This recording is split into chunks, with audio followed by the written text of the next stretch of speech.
Welcome back to another exciting episode of Shark Puppet Racing. He's Paul Jensen, I'm Mia O'Brien, and in the past we've taught you how not to drive select courses in Formula 1 2012, and today we're really going to teach you how to not drive the Monaco Grand Prix. Paul, what course are we looking at today? Well, this is the Monaco Street Circuit, and man, do I hate driving around here, Mia. This is just an awful, awful place. It's bumpy, it's uphill, it's downhill, nothing but corners. There really are no straights to speak of, but watch out for that hairpin in turn 6, the nouveau chicane in turns 11 and 10. I guess we're going backwards. And the double apex right-hander through La Rascasse in turns 18 and 19 on your way through Sector 3. Let's send our three guys out and see how poorly they do. Here we go on lap 1. Robbie Zakes in the Ferrari, bouncing off the wall on the run-up to the start and finish. Right from the get-go, we can tell this is going to be a tough course in terms of really keeping your car on the course itself. Yep, lucky for our guys, we turned car damage off because here's Greg trying to take the front wing off of that car in the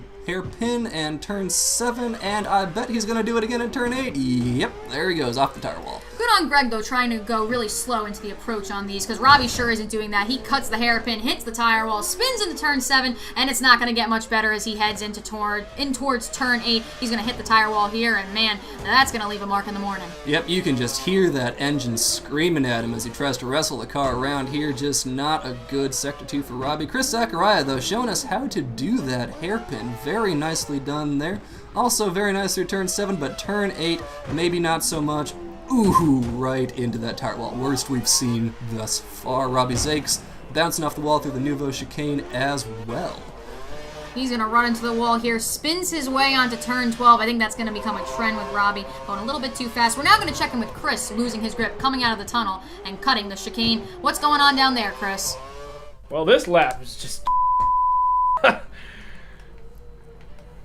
I'm scared for the pretend driver who I'm killing.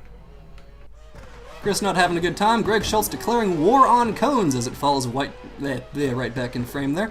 And Greg coming around La Rascasse to finish his lap there. Here we go on to lap 2. Can it get any better? I don't think so. Robbie spinning out, spinning again, spinning. I think we're going to have to start calling him Dizzy Robbie, Spinning Robbie. I don't know, new nickname for him because he is really struggling with keeping himself going forward on this course. Yeah, Robbie has a lot of trouble with his throttle application, so when he goes, he just goes. That back end steps out, the car spins around, and it is about as long as this track is wide, so it's very difficult to get going again as he bashes into the tire wall for a third incident in a row. Greg Schultz also having trouble getting around the hairpin yet again.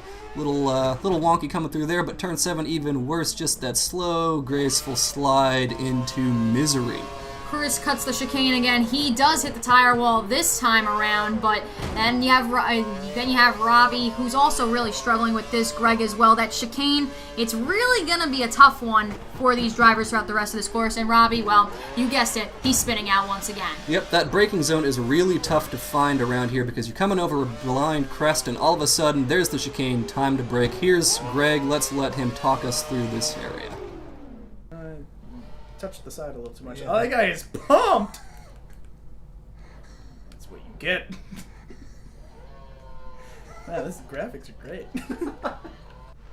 Greg making more friends as Chris continues our war on that poor defenseless cone in Sector 3. And here's Greg just making friends left and right, making friends with the audience, making friends with the fans, making friends with the course marshals. He really just likes crashing where people are standing. He made friends with people at the Spanish Grand Prix last week, so he's just at it again as we head towards lap 3. Could it get better? Could it get worse? Well, you guessed it. Chris spinning out in turn 1, so I'm probably going to go with the latter. He's going to spin once again, and, you know, you're just at the point, Paul, where do you go fast and risk spinning out, or do you want to go slow and particularly risk going into the wall once again? Well, I think Robbie's got a new idea for us. Let's listen in as he talks with his race engineer. I'm actually at this point kind of relying on the bounces as like part of my steering, like there, where it just kind of like, it's better than like, oh, I'm now on the, like, I know there's nothing realistic about this part, but it's like, oh, now I'm on the dirt. Here it's like, oh good, now I'm kind of back on the track.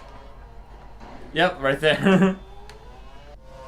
So that's Robbie deciding that it's not a racing game, it's a pinball game, but Chris Zachariah actually tries to put some effort in now that he's ruined his lap and has a clean run through the chicane. That's rare. Greg not so much. He decides he's not even going to brake at all, and straight through he goes. Almost loses it, though. Takes a lesson from Robbie, deciding that speed is better than taking it slow into these turns.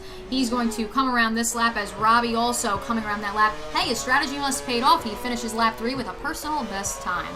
Yep, I guess we should call it the Ferrari pinball machine, because here's Greg coming across in the Red Bull, and he is so done that he's just going to park his car in Saint Devote. He's done. We're done. That's the end of Monaco. We'll see you next time. Make sure you check out Formula1Game.com, Codemasters.com, and we'll see you next time on Shark Puppet Racing.